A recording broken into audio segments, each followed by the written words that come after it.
Assalamualaikum warahmatullahi wabarakatuh. Nama saya Linda, NIM 1801020069, dengan mata kuliah Etika Bisnis Syariah, dosen pengampu Ibu Najihatul Faridi. Saya akan menjelaskan tentang makalah saya yang berjudul Implementasi Etika Bisnis Islam dalam Masyarakat Islam, dan dengan poin-poin pertama yaitu peran negara, kedua institusi hizbah, ketiga kontrol masyarakat, keempat yaitu ketakwaan individu. Jadi poin pertama yaitu peran negara. Peran negara yang dimaksud adalah mengubah satu teori menjadi kenyataan. Lalu yang dimaksud di situ adalah mengubah norma-norma menjadi undang-undang dan memindahkan keindahan etika menjadi praktek sehari-hari. Yang dimaksud memindahkan etika menjadi praktek sehari-hari adalah tugas negara membuat satu badan khusus yang bertugas mengawasi dan meningkatkan kualitas ekonomi, lalu mengadili orang-orang yang melanggar dan menegur orang-orang yang lalai. Lalu juga Islam melibatkan negara dalam pengumpulan zakat serta pembagian zakat. Zakat adalah kewajiban bagi orang yang mampu untuk memberikan kepada kaum fakir miskin. Lalu yang melaksanakan ini semua adalah pemerintah atau penguasa negeri yang bertugasnya disebut dengan amil zakat. Orang-orang inilah yang bertugas mengurus zakat, mulai dari pendataan, pemungutan, penyimpanan, dan pembagian zakat tersebut. Lalu yang kedua ada institusi hizbah. Institusi hizbah ini adalah sebuah lembaga departemen yang secara khusus dibentuk oleh pemerintah, yang tugas utamanya adalah melakukan amar ma'ruf nahi mungkar, dengan tugas hizbah yang lebih spesifik, yaitu dalam mengawasi berbagai kegiatan ekonomi di masyarakat,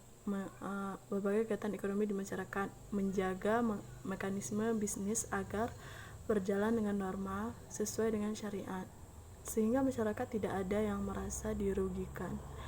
Lalu lembaga hizbah ini mempunyai tugas menegakkan kebenaran dan mencegah kemungkaran dalam bidang ekonomi. Lembaga hizbah memiliki tugas mengawasi praktek-praktek di pasar agar tidak menyimpang di ajaran Islam. Maksudnya dia adalah mengawasi di pasar agar tidak melanggar dengan ajaran Islam. Lalu selain menegakkan aturan syariat Islam dalam aktivitas perekonomian, lembaga hizbah juga menjadi pilar ditaatinya norma-norma dan etika-etika sosial untuk menjaga keadilan dalam ekonomi. Lalu secara teknis, lembaga hizbah melakukan pengawasan dan kontrol terhadap pasar jika kondisi pasar tidak stabil yang disebabkan oleh kondisi yang bukan alamiah dari pasar, maka lembaga hizbah melakukan intervensi untuk memulihkannya. Lembaga ini juga melakukan pengawasan dalam.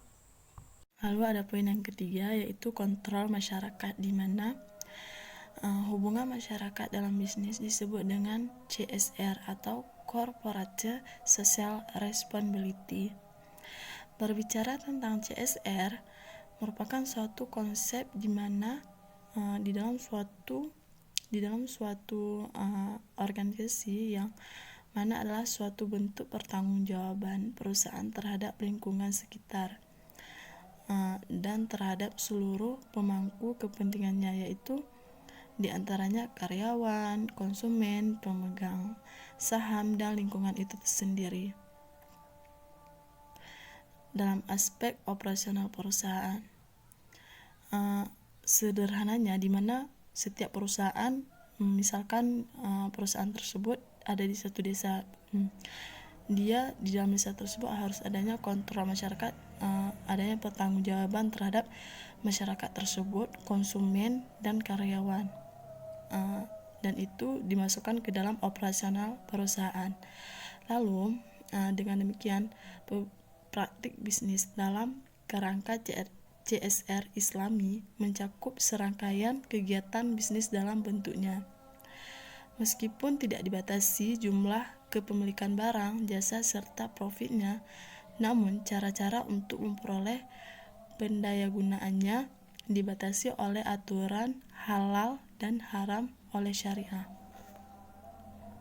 Lalu ada poin yang keempat, yaitu ketakwaan individu, di mana yang dimaksud dengan ketakwaan individu dalam berbisnis yaitu kita harus melibatkan Allah Subhanahu wa taala di setiap pekerjaan kita. Di mana kita dalam berbisnis kita harus bersikap jujur, bersikap adil, amanah.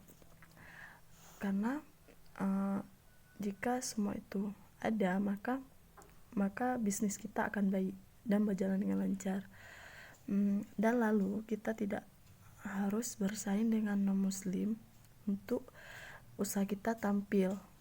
Maka kita seharusnya bersandar kepada sunnatullah dan sunnah rasulnya. Contoh kasus implementasi etika bisnis Islam, di mana kita tahu bahwa etika bisnis Islam itu adalah suatu proses dan upaya untuk mengetahui hal-hal yang benar dan salah, yang selanjutnya tentu melakukan hal yang benar berkenaan dengan produk, pelayanan perusahaan, dengan pihak yang berkepentingan dengan tuntutan perusahaan.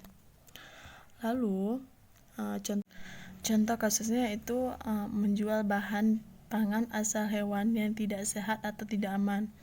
Misalnya menjual ayam yang tidak sehat, ayam cireng namanya.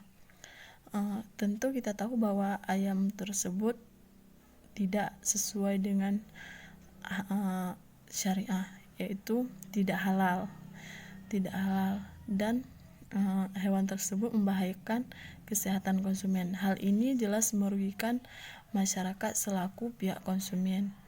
Harganya juga melonjak tinggi. Ternyata juga disertai dengan kualitas pangan yang membahayakan kesehatan konsumen. Dan kasus ini hampir setiap Ramadan kita temui. Kasus yang menjual bahan pangan ayam yang tidak sehat. Bagaimana solusinya? Solusinya seharusnya pemerintah bersikap tegas terhadap pelanggaran penjualan etika terhadap penjualan ini, untuk diberi sanksi yang tegas oleh pemerintah. Sekian ringkasan makalah dan contoh kasus yang saya jelaskan. Lebih dan kurang saya mohon maaf. Assalamualaikum warahmatullahi wabarakatuh.